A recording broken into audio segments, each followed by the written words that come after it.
नमस्कार, महासागरच्या खरीखरीमध्ये मी सुजाता आपले स्वागत करते। आज संपूर्ण महाराष्ट्रात अगदी गोंदियापासून पालघर पर्यंत मतदानाचा उत्सव साजरा झाला।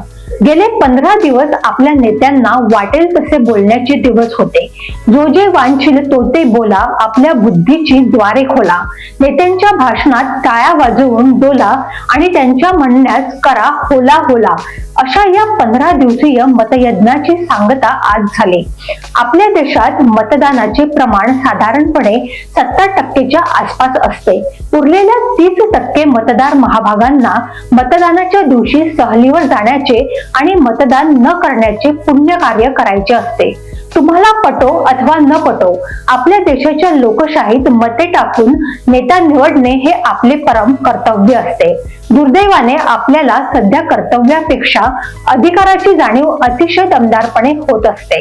रस्त्यावरून जाताना लाल लाईट असला तरी आपले स्वयंचलित वाहन अत्यंत वेगाने चालवून आपण कसा पराक्रम करतो आहे हे आपल्या सोबत असलेल्यांना दाखवायचे असते। यात आपण कायदा तोडतो, फायदा होत नाही तरी हे काम नित्यनेमाने करणारे महाभाग भारत भूमीवर गुण्यागोविंदाने नांदत आहेत। अशा प्रकारे नियम तोडणारे आणि मतदान न करणारे जे कोणी असतील त्यांच्यावर कायद्याचा बडगा उगारला गेला पाहिजेच।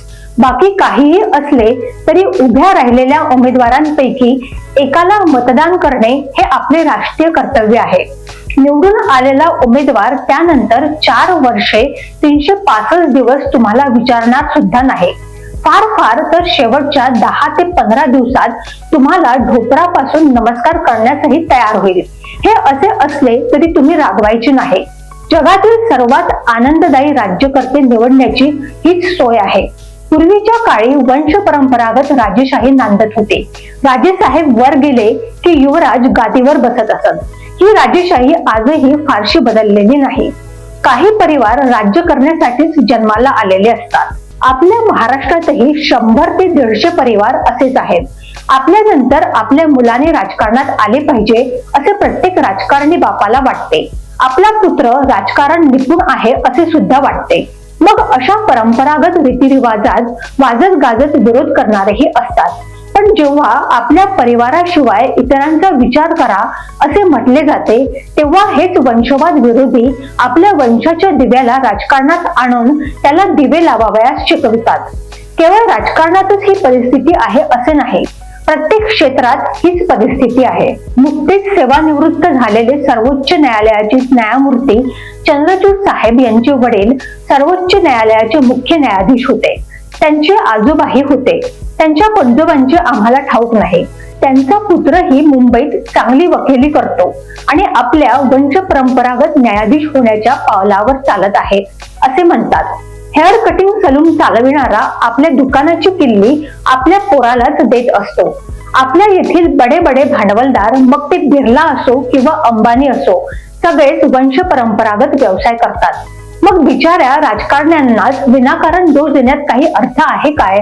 ज्याला हे जमत नाही तो आपोआपच बाजूला पडतो आणि त्याला जनता निवडणुकीमध्ये पाडते। या गोष्टीचा विचार आपल्यासारख्या सामान्य पामरांनी करण्याची गरज नाही। डॉक्टर बाबासाहेब आंबेडकरांनी जात-पात, धर्मपंथ, गरीब श्रीमंत, अव्यंगी किंवा दिव्यांगी या सर्वांनाच एक मत देण्याचा अधिकार दिला आहे। देशाच्या पंतप्रधानालाही एक मत आणि तुमच्या समोर दररोज भीक मागणाऱ्यालाही एक मत असा साधा सरळ हिशेब आहे। म्हणूनच आजची खरी वाचून तुम्ही एकमताने मतदान करून उजवे किंवा डावे न होता एकाला निवडण्याचा मार्ग सुकर केला असेल व त्यातल्या त्यात जो बरा असेल तो खरा आहे असे समजून जो पसंत असेल त्याच्या राजकारणात वसंत येण्यासाठी तुम्ही मतदानाचे कर्तव्य पार पाडले असेलच। महाराष्ट्राच्या मतोत्सवाला आमच्या मनापासून शुभेच्छा। जय संविधान, जय लोकशाही। अशाच घडामोडींसाठी बघत रहा महासागर। अजूनही तुम्ही आमच्या चॅनलला सबस्क्राईब केलं नसेल तर लगेच सबस्क्राईब करा, लाईक करा आणि बघत रहा महासागर। नमस्कार।